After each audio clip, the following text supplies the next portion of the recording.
இனி நீங்கள் வைக்கக்கூடிய எல்லா விதமான குழம்பும் நல்ல கமகமான மணமாகவும் ரொம்ப டேஸ்ட்டாகவும் இருக்கிறதுக்கு இந்த மாதிரி பொடி அரைச்சி வச்சு பாருங்கள். ரொம்ப ரொம்ப ருசியாக இருக்கும்.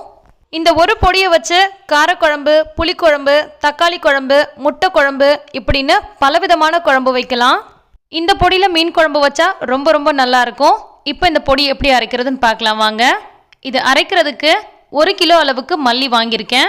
நல்ல நாட்டு மல்லியாக நயமான மல்லியாக பார்த்து வாங்கிக்கோங்க. இதில் ஏதாவது 1-2 தூசி துரும்பு இருந்துச்சுன்னா எடுத்துருங்க. இப்போ இதை ஒரு பிளேட்டில் கொட்டிக்கலாம். 1 கிலோ அளவு முழு மல்லி எடுத்திருக்கேன்.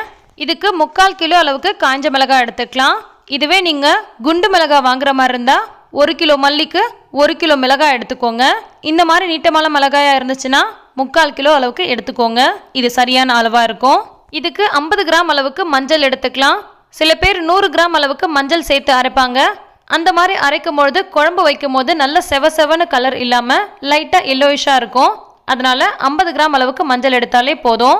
இப்போ நம்ம எடுத்து வச்சிருக்க 1 கிலோ அளவு மல்லியை நல்லா சுத்தமான ஒரு துணியில் கொட்டிக்கலாம். நல்ல வெயில் இருக்கும் பொழுது இந்த மாதிரி நீங்கள் மசாலா பொடியை அரைச்சிக்கோங்க. 1 கிலோ மல்லிக்கு 3/4 கிலோ மிளகாய், 50 கிராம் அளவுக்கு மஞ்சள் எடுத்திருக்கேன். இது எல்லாத்தையும் நல்லா சுல்லுன்னு வெயில் அடிக்கும் பொழுது காய வச்சுக்கலாம். நல்லா காய விட்டு அரைச்சாதான் மசாலா நல்லா பட்டு போல் அரையும். அதனால முடிஞ்ச வரைக்கும் நல்லா காய வச்சுக்கோங்க. நல்லா காஞ்சதுக்கு அப்புறமா மிளகாயை கைகளால் அமுக்கும் போதே நல்லா உடஞ்சி வரும். அந்த அளவுக்கு நல்லா காஞ்சிடணும். நல்லா காஞ்சதுக்கு அப்புறமா ஒரு சம்படத்துலையோ அல்லது வாளிலையோ இதை மாற்றிக்கலாம்.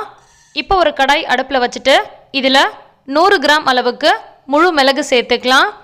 100 கிராம் அளவுக்கு சீரகம் சேர்த்துக்கலாம். கடாய் அடுப்பில் வச்சுட்டு அடுப்பை நல்லா சிம் பண்ணிவிட்டு இந்த மாதிரி ஒவ்வொரு பொருளாக சேர்த்துக்கோங்க.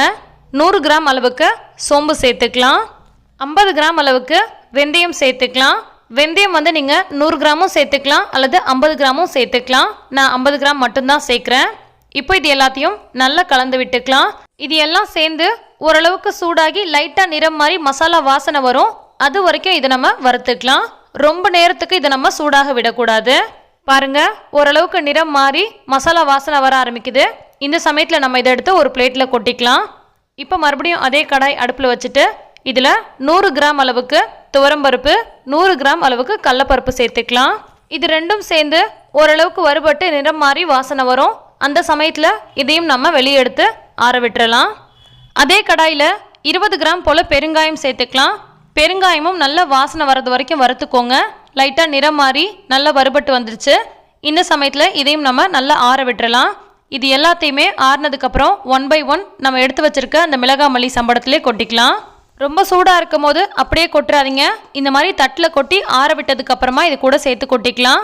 இது கூட 2-3 கையளவுக்கு கருவேப்பிலை கூட வறுத்து விட்டு சேர்த்துக்கலாம். விருப்பம் இருந்தால் அதையும் சேர்த்துக்கோங்க. இப்போ இதை நம்ம மில்லில் கொடுத்து அரைச்சி எடுத்துகிட்டு வந்துடலாம். அரைச்சி எடுத்து வந்ததுக்கப்புறமா நல்ல பெரிய தட்டில் கொட்டி நல்லா ஆற வச்சுட்டு அதுக்கப்புறமா எடுத்து ஸ்டோர் பண்ணிக்கோங்க. சூடாக அப்படியே வச்சுருந்தோன்னா அது உள்ளுக்குள்ளே லைட்டாக வெட்டான மாதிரி ஆகிடும். அதனால ரொம்ப நாளைக்கு நம்மளால் ஸ்டோர் பண்ணி வச்சுக்க முடியாது. இதே அளவுகளில் இதே மாதிரி நீங்களும் மசாலா பொடி அரைச்சி குழம்பு வச்சு பாருங்கள். நீங்கள் வைக்கக்கூடிய எல்லா குழம்புமே ரொம்ப ரொம்ப டேஸ்ட்டாக இருக்கும். பிரியாணி மசாலா ரொம்ப நாளாக கேட்குறீங்க. வரக்கூடிய வீடியோஸில் போஸ்ட் பண்ணுறேன். எல்லா புகழும் இறைவனுக்கே. நன்றி.